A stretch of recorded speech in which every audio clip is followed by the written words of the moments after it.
जहाँ तक पासवान समाज की बात है तो कहीं ना कहीं आप देखेंगे कि जो भीम आर्मी है या फिर उनकी एक आवाज़ है अपनी, तो वो लोग उसके लिए आवाज़ बनते भी है। और मैं भी पासवान समाज के लिए बहुत बार आवाज़ बन चुकी हूँ।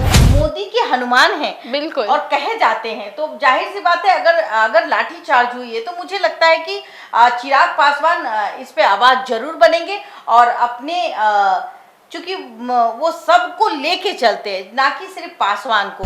अपने द्वारा जितना हो सकता है, एक पत्रकार करता है वो मैं करती थी, और जिसका नतीजा आपने देखा भी होगा कि भाई बहुत जल्द उनके आरोपी पकड़े गए। वो घटना घटी है, ये निंदनीय है। और जिस तरीके से लाठी चार्ज हुआ है, ये नहीं होना चाहिए था। अगर मुझे लगता है कि आने वाले समय में चिराग पासवान इस पे जवाब दें। पहले तो मैंने देखा नहीं, अगर ऐसी बात हुई है जी। तो माननीय नीतीश कुमार जी कभी कभी रास्ते से भटक जाते हैं। वो खुद कहते हैं कि बेटी बचाओ बेटी पढ़ाओ, बिल्कुल। तो लेकिन बेटियां तो ऑलरेडी बिहार में पढ़ी लिखी। जिस तरीके से महिलाओं को कहता है तुम चुप रहो, ये क्या घर का झगड़ा था कि बिल्कुल। तुम चुप रहो, हम चुप रहेंगे, हम पहले बोलेंगे बाद में तुम बोलना, हाँ तुम क्या जानती हो। देखिए महिलाएं बहुत शिक्षित होती है, अगर वो पढ़ी लिखी नहीं भी होती है तो वो अपने परिवार को बहुत अच्छे से चला लेती है, अपने परिवार को अच्छे से भरण पोषण करती है। वो महिला कुछ पैसा भी बचाती है और अपने बच्चों को पढ़ाती भी है। मैंने कहा कि बर्तन मांज के भी पढ़ा देती है, तो महिलाओं को कम नहीं किया आंकना चाहिए। और जो महिला जो विधायिका। महिला विधायक थी, उन्होंने अगर उनको ये बात बुरी लगी तो एक हमें लगता है कि इस बात का एक अच्छा जवाब उनको देना चाहिए, क्योंकि महिलाओं अब सशक्त हो चुकी है। नमस्कार, स्वागत है आपका देशवा न्यूज में और मैं आपके साथ राजनंदनी।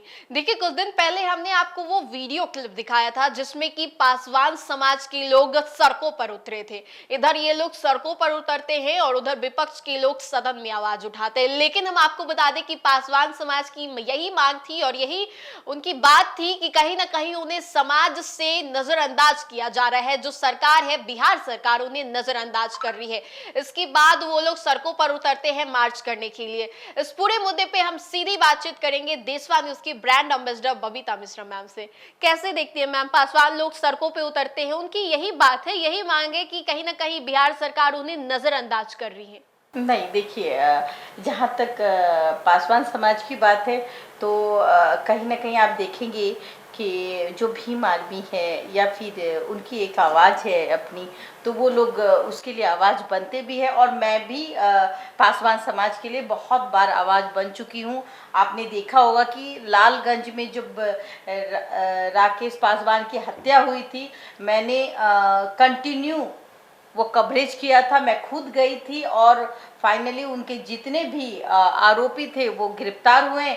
और आज भी उनके परिवार जो है हमसे टच में रहते हैं और हमारा मान सम्मान करते हैं। और जाहिर सी बात है, देखिए कि मैं ऐसे मुद्दे की बात करती हूँ जहाँ सरकार की निगाहें नहीं होती है और मैं वहाँ आवाज़ बनती हूँ। और जिस तरीके से राकेश पासवान की हत्या हुई थी, हमने वो हर दिन मैं वहाँ जाती थी और वहाँ के चाहे वो प्रशासन हो, चाहे सरकार में बैठे मंत्री हो, मैं उन तक ये अपने द्वारा जितना हो सकता है, एक पत्रकार करता है वो मैं करती थी। और जिसका नतीजा आपने देखा भी होगा कि भाई बहुत जल्द उनके आरोपी पकड़े गए। जी फिर आशा पासवान, जो उनके पति की हत्या हो गई थी, और हाजीपुर में तमाम जो बड़े नेता थे उनके घर गए थे। फिर उनकी कुछ दिनों के बाद लोग भूल जाते हैं। फिर उन्होंने मुझसे अनुरोध किया कि मैम आप दिखाइए, तो मैंने वो चीज़ों को दिखाया। उसके बाद आशा पासवान को उसके बच्चे को दूध का निवाला दर्शकों ने चंदा इकट्ठा करके उनके घर में पहुंचाया। उसके बाद उनके पति के जो आरोपी हैं वो जेल गए। तो तमाम चीज़ों को मैं कहूँगी, लेकिन जिस तरीके से उनको मारा गया, जी। क्योंकि सुशासन बाबू की सरकार है और वो बार बार कहते हैं कि हम सबके साथ हैं। तो जब वो सबके साथ हैं तो इस तरीके से लाठीचार्ज करना कहीं ना कहीं चिराग पासवान केंद्रीय मंत्री बन गए हैं, उधर पासवान वाले कह रहे हैं कि हमें कहीं ना कहीं नजरअंदाज किया जा रहा है। लगता है चिराग पासवान को आवाज उठाना चाहिए अपनी जाति मतलब अपने मतलब लोगों के लिए, क्योंकि वो भी पासवान समाज से आते हैं। खुद चिराग पासवान है।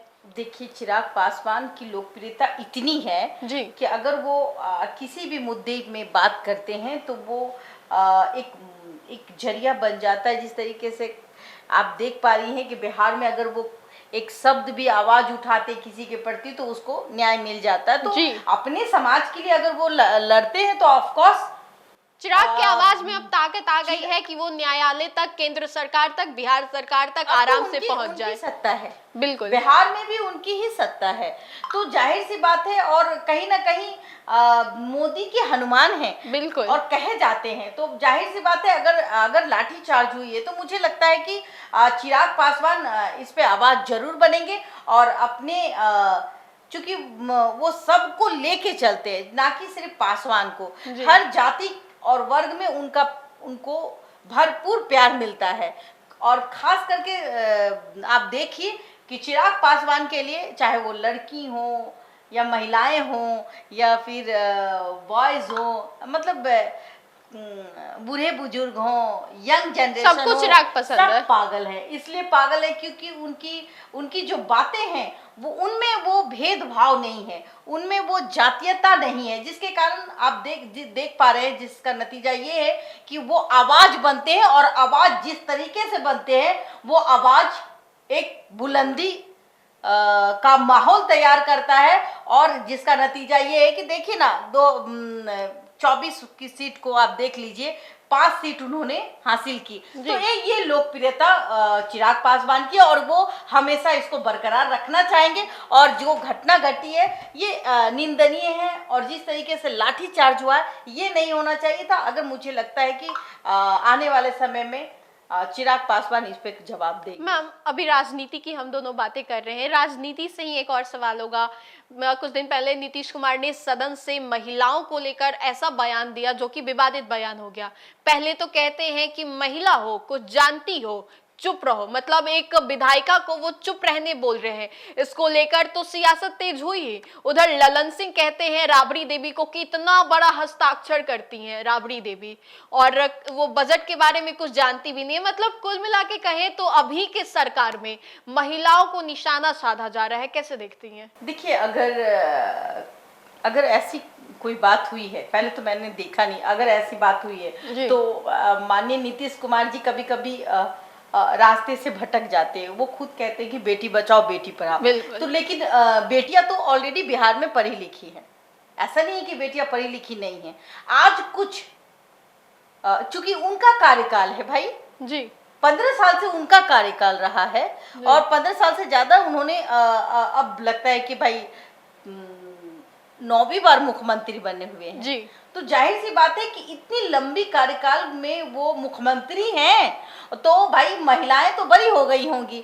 अब जो जनरेशन है वो उनके परिवार तो उनको पढ़ाएंगे ही। जो शिक्षित वर्ग है वो पहले भी बिहार के में थे और वो अपने बच्चों को और बेटियों को पढ़ाते थे, लेकिन अशिक्षित जैसे कि कम पढ़े लिखे वर्ग हैं वो, और जो गरीब है उनके पास पैसे नहीं थे तो वो सरकारी स्कूल में पढ़ाते थे, लेकिन एक डर का माहौल उस वक्त था। लेकिन आपने भी एक लंबा कार्यकाल बिहार में 2005 के बाद से लगातार इनके पास एक गद्दी है, चाबी है। चाबी तो इन्हीं के पास है, कुर्सी भी इन्हीं के पास है, किंग मेकर भी हैं और महिलाओं के लिए साइकिल हो या कोई भी योजना हो उन्होंने दिया है।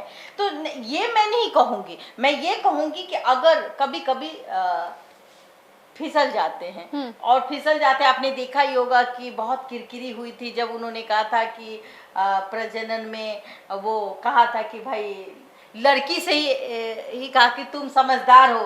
तो जाहिर सी बात है वो लड़कियों को कहते हैं कि समझदार हो, शादी करोगी तो ऐसे होगा, तो ऐसे कर लेना वैसे कर लेना। जिस तरीके से महिलाओं को कहता है तुम चुप रहो, ये क्या घर का झगड़ा था? बिल्कुल, तुम चुप रहो, हम चुप रहेंगे, हम पहले बोलेंगे बाद में तुम बोलना। हाँ तुम क्या जानती हो। देखिए महिलाएं बहुत शिक्षित होती है, अगर वो पढ़ी लिखी नहीं भी होती है तो वो अपने परिवार को बहुत अच्छे से चला लेती है, और मर्द जो होता है वो बाहर में काम करके जो पैसा लाता है उस पैसे से भी अपने परिवार को अच्छे से भरण पोषण करती है। वो महिला कुछ पैसा भी बचाती है और अपने बच्चों को पढ़ाती भी है। मैंने कहा कि बर्तन मांज के भी पढ़ा देती है। तो महिलाओं को कम नहीं किया आंकना चाहिए। और जो महिला जो विधायिका। महिला विधायक थी, उन्होंने अगर उनको ये बात बुरी लगी तो एक हमें लगता है कि इस बात का एक अच्छा जवाब उनको देना चाहिए, क्योंकि महिलाओं अब सशक्त हो चुकी है। तो आपने साफ तौर पे सुना किस तरीके से नीतीश कुमार और पासवान समाज की दोनों हमने इस वीडियो में बातें की। फिलहाल इस खबर में इतना ही। बने रहिए हमारे साथ और देखते रहिए देशवा न्यूज। धन्यवाद।